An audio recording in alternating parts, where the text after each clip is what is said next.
Nous allons aller un petit peu rapidement et maintenant des professions médicales, nous allons passer vers un petit peu le monde des affaires. Donc je vais passer la parole au banquier Molou Kanji Nissar qui rapidement va nous donner une approche de la profession de banquier. Salam alaikum. Je vous fais une confidence.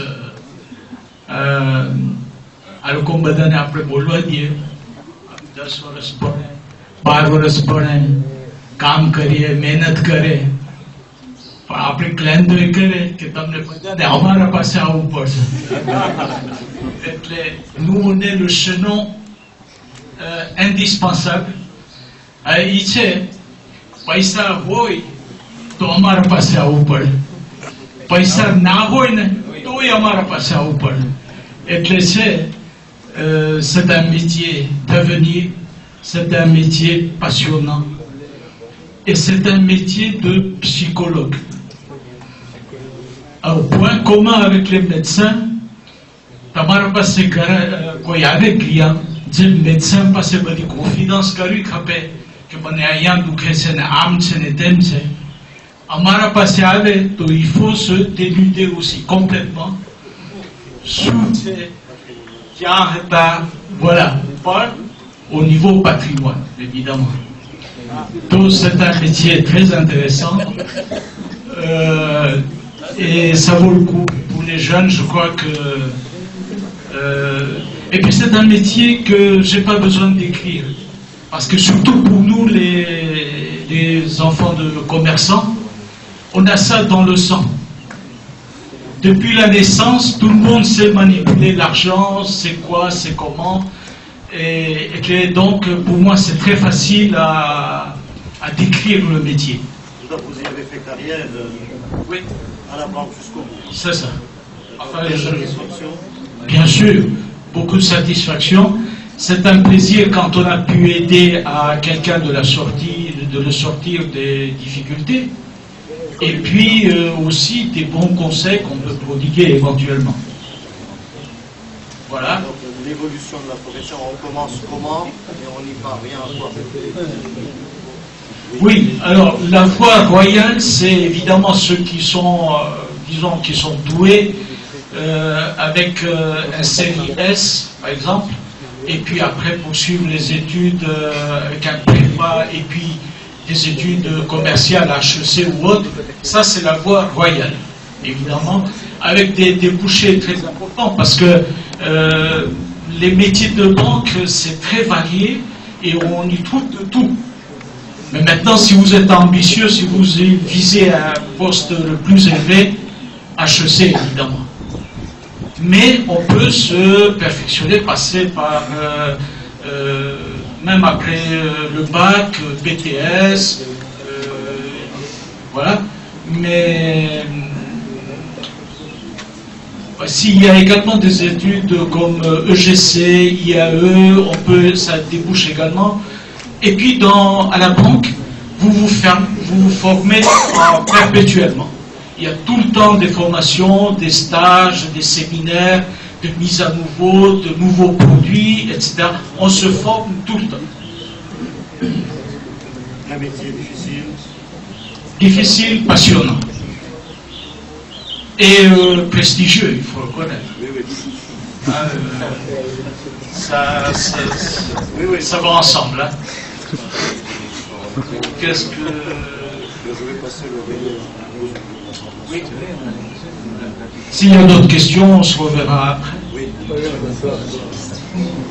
Toujours dans le même secteur de métier, je passe la parole à mon épouse qui donnera un aperçu sur comment y accéder et sur l'aspect de la donc moi je vais vous parler très concrètement parce que comme vous toutes et tous ici, j'ai fait mes études à La Réunion et j'ai intégré aujourd'hui un poste de conseiller professionnel au Crédit Agricole de Saint-Denis.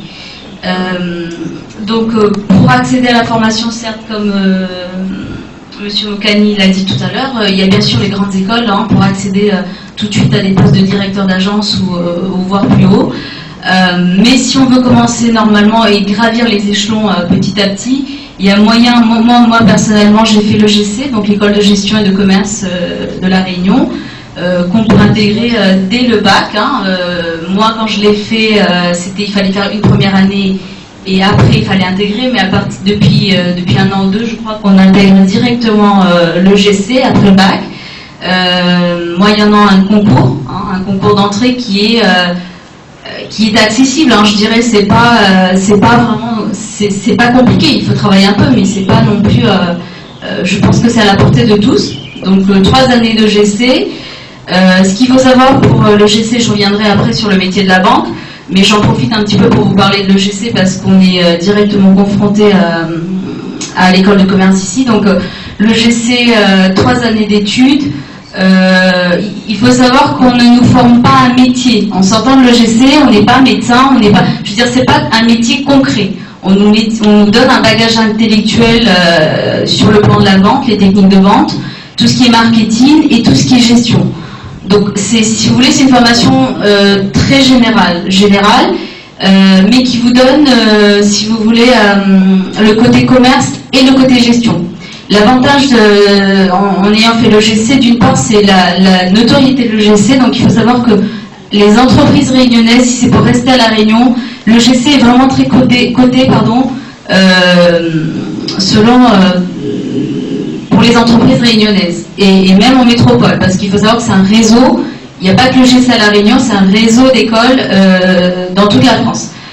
L'autre point que je voulais également éclaircir, c'est que l'avantage de cette école, c'est qu'on est dès la première année confronté au monde du travail. C'est-à-dire que dès la première année, on a des stages, donc premier stage de découverte d'entreprise. Deuxième année, on a le stage commercial, donc être vraiment dans le métier, faire le métier du commercial, aller sur le terrain. Donc on sait un petit peu, on tâtonne déjà le métier, c'est du concret tout de suite.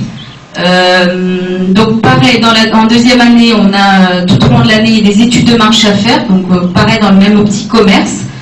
Et on a également un stage de 6 mois à l'étranger. Donc à nous de choisir le pays, Angleterre, Australie, enfin pour avoir aussi des capacités en langue, parce que c'est important dans le milieu du commerce. Et finalement, 3e année est bien centrée sur la gestion, donc il faut aimer les chiffres, tout ce qui est compte de résultats, bilan, il faut vraiment aimer les chiffres. Et donc la 3e année, elle est consacrée essentiellement aux chiffres.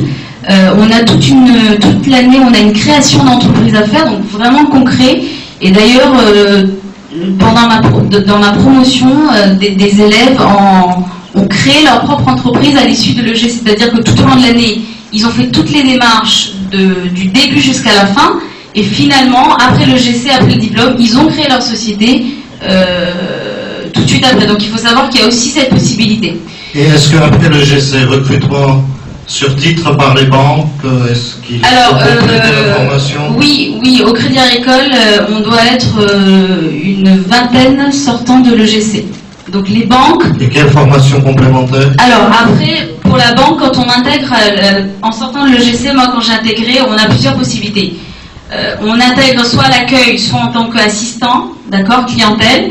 Mais au sein de la banque, on a des perspectives d'avenir, c'est-à-dire qu'on évolue, on a des formations. Donc moi quand je suis sortie de l'EGC, j'ai intégré en tant qu'assistant clientèle. Et quelle formation? Et ensuite, il y avait une formation qui s'appelle le diplôme universitaire de qualification professionnelle, le DQP, qu'on prépare avec l'université, donc en partenariat avec la banque, qui nous forme en tant que conseiller professionnel. Donc moi j'ai fait une année, donc en même temps je travaillais, en même temps j'avais des cours.